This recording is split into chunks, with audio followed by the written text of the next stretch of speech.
I thought it was a little insane. I'd never heard anything. I didn't even know that they would have targeted the English group, but I was definitely surprised that they were targeting specific groups with bombs and trying to like harm people.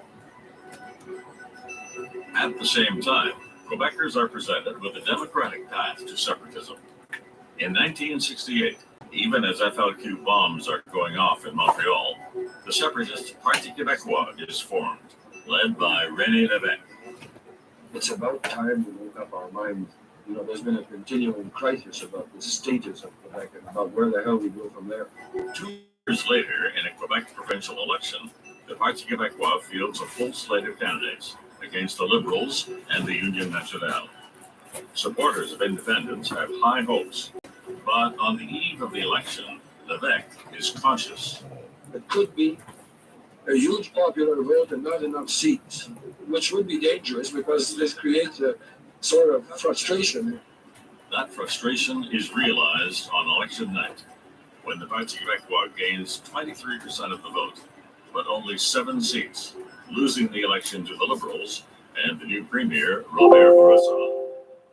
The Parti Québécois' poor result in the spring of 1970 helps to convince some FLQ terrorists that really there's only one way to achieve independence, it's violence. The violence now escalates. Robert Como was a member of the FLQ's Vigée cell. Alors on a dit ça ne marchera jamais parce que la propagande fédéraliste est trop forte. Donc il n'y aura jamais de victoire du Parti québécois. After the Quebec election, the FLQ launches yet another bombing wave. 28 bombs, 19 explode, injuring 5 people and killing 1. What were you told about the FLQ in 1970? How strong it was? We had very little information. The police forces in Quebec had not concentrated their efforts in the previous years on trying to find out how big they were. The senior British Trade Commissioner in Montreal, James Richard Cross, is reported to have been kidnapped. With that news bulletin on October 5th, 1970, the FLQ's newest tactic stuns all of Canada. The FLQ target that morning is British diplomat James Cross. Cross is a stark symbol of everything the FLQ opposes: English power and influence in Quebec. FLQ terrorists, the Liberation Cell, enter the house and, waving guns, abduct the diplomat. Mr. Cross was forced at gunpoint to enter the waiting taxi and had sped away from the scene. An intensive police search is underway for the kidnapped victim and his abductors. In what is North America's first political kidnapping. We didn't expect anything like that, and we had no indication from the police in Montreal or the political authorities in Montreal or Quebec. Was that a big surprise? It was a total shock and a clear challenge to the federal government. Après les bombings, c'était les enlèvements, c'était une étape de plus de... How was this helping their cause? Et c'était une attaque directe contre le gouvernement. The kidnapping begins what is now known in Canadian history as the October Crisis. Hours after the kidnapping, an FLQ communique includes a demand to release 20 imprisoned FLQ members, $500,000, and a television broadcast of the FLQ manifesto. The FLQ threatens to kill Cross if their demands are not met. The Trudeau government agrees to one demand: to broadcast the manifesto. First, Trudeau's reaction was that we should not give in to anything. If we were opening the door to concessions, this would be leading to unbelievable chaos. Was the Prime Minister enthusiastic about releasing the manifesto, or was he reluctant? Very reluctant, not enthusiastic. We thought that this every day that was gained was going to help the police find these people.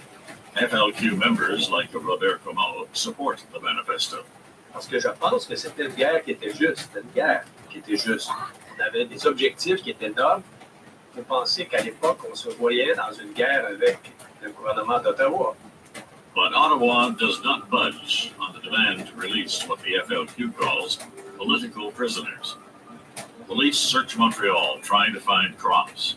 5 days later, another FLQ cell, guns at the ready, kidnaps Quebec's Labour Minister, Pierre Laporte, taking one of Quebec's own. In 1970, Laporte ran against Robert Bourassa to be leader of the Quebec Liberal Party. He openly opposes separatism in Quebec.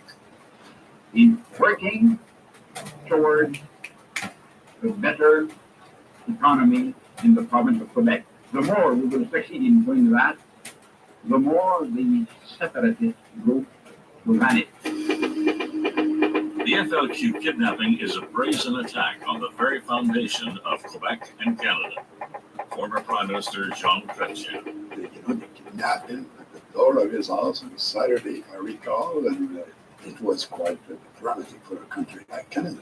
And what about you? It was a big, big shock. It was a shock that Canada was to be subject to that kind of violence. The Canadian Army deploys on the streets of Ottawa, and then at the request of the provincial government in Quebec. There's only one thing now that we're prepared to talk to them about. It's the way in which Mr. Cross and Mr. Laporte can be effectively released. Trudeau's inner circle now worries the crisis is getting out of hand.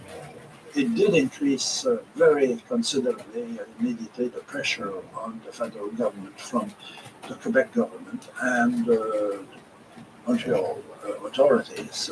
A number of accounts say that you were in pretty daily contact with the mayor of Montreal and the premier of Quebec during this period. What were they actually telling you? Bourassa himself and the provincial ministers were very concerned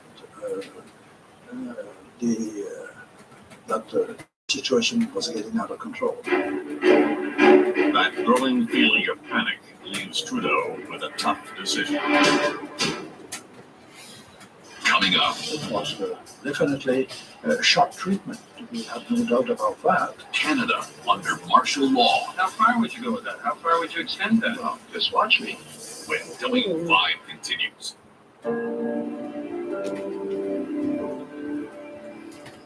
Welcome back. The FLQ crisis put Canada at a crossroads. Then Prime Minister Pierre Trudeau was left with the decision to suspend democratic rights in this country.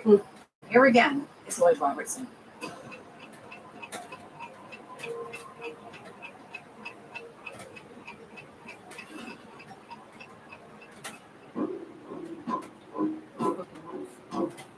October 1970. Canada is under terrorist assault from the Front de Libération du Québec, the FLQ. Bombings, and now the kidnapping of a British diplomat, James Cross, and the Quebec cabinet minister, Pierre Laporte. It is a national crisis. A CTV program in color. For Canadians tuning into W5 on October 11th, 1970, the news is grim. This is an extraordinary edition of W5. There is a highly organized, well-armed guerrilla movement operating in this country. It has changed the ground rules in Canadian politics. There are suggestions that some Quebecers secretly support the terrorists' goals. French-speaking Québécois are proud of their FLQ system. What do you call that? The thing they wanted to be printed? Manifesto. Yeah, there's a lot of things that's true in it. This is not isolated terrorism by a handful of disaffected hoodlums. Fearing more violence and kidnappings, Prime Minister Pierre Trudeau put soldiers on the streets of Ottawa. Other soldiers protect prominent politicians, like the young cabinet minister, Jean Chrétien. You go home in a car with policemen having a machine gun. But I'm telling you that you'll be protected for weeks. With guy you having machine gun with them, like you don't feel good. Historian Damien Bélanger. Once two individuals had been kidnapped, the various levels of government begin to panic. What was the Quebec population feeling at that time? Were they horrified by all this? Well, there's a sense of panic also among the population. Things are getting out of hand. Watching the soldiers patrolling his neighborhood, this man says it's not the Canada he grew up in. Well, I think anyone who is a student of these things and has lived in the country a long while is bound to be perturbed, disturbed about what's going on. When reporter Tim Rafe confronts Trudeau on Parliament Hill, a testy Prime Minister fires back. I'm worried about living in a town that's full of people with guns running around. Are you? Have they done anything for you? Have they pushed you around or anything? But you don't